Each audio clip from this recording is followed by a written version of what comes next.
I'm Danny Hollywood of DannyHollywood.com and welcome to 60-second Snapshot.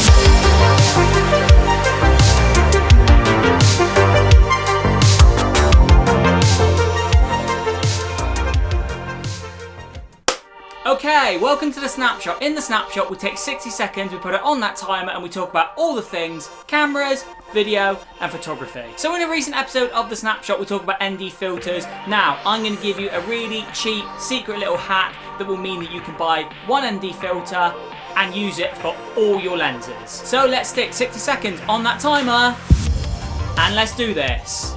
Okay, so you've been and done it. You've been and bought that amazing camera that you've always wanted to go and get, and then you've teamed it with this epic lens that's cost you an awful lot of money. So, I've talked about this lens before, but this is my 70-200. Now, these things are not cheap. You go and spend an awful lot of money on this lens, and you're so happy, and you go and team it with an epic ND filter, and these things, like I've said, if you're going to go and buy decent glass, you go and buy decent ND filters. Now, the filter thread on this lens is a 77mm, so likelihood you go and buy a 77mm ND filter to fit with it. But then you go out there and you go, oh right, I've seen this epic lens that I want to go and get, and you go and get something like this. Now this is my Canon 50mm lens, and actually you want to then team this ND filter with this lens. The only issue you'll have is the filter thread on this is only 49mm. Now the expensive way to do this is you go and get another ND filter that fits this filter thread. Now the way I would go about it is I would simply go and buy these. Now these are step-up rings. So I've got two here, and I'm going to simply show you very quickly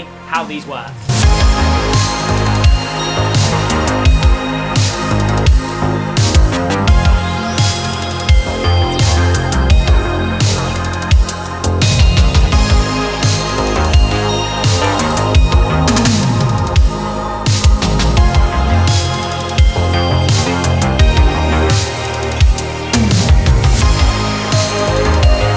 There you go. So the first step-up ring that I put on was 49mm to 58, the second one was 58 to 77, and then my ND filter just goes on the end, and I now can use the ND filter that I've used from my 70-200 and use it on my 50mm. Step-up rings are really inexpensive. Both these step-up rings cost me no more than £2.50, and that is essentially how I get these epic ND filters to cover all my different thread sizes on all my different lenses. Hooray! So yes, although you have to spend sometimes a lot of money on these lenses and on these cameras, there are cheap little hacks that can extend your kit to use on your other kit. So there you have it. I've been Danny Hollywood of DannyHollywood.com, and in the next 60-second snapshot, who knows?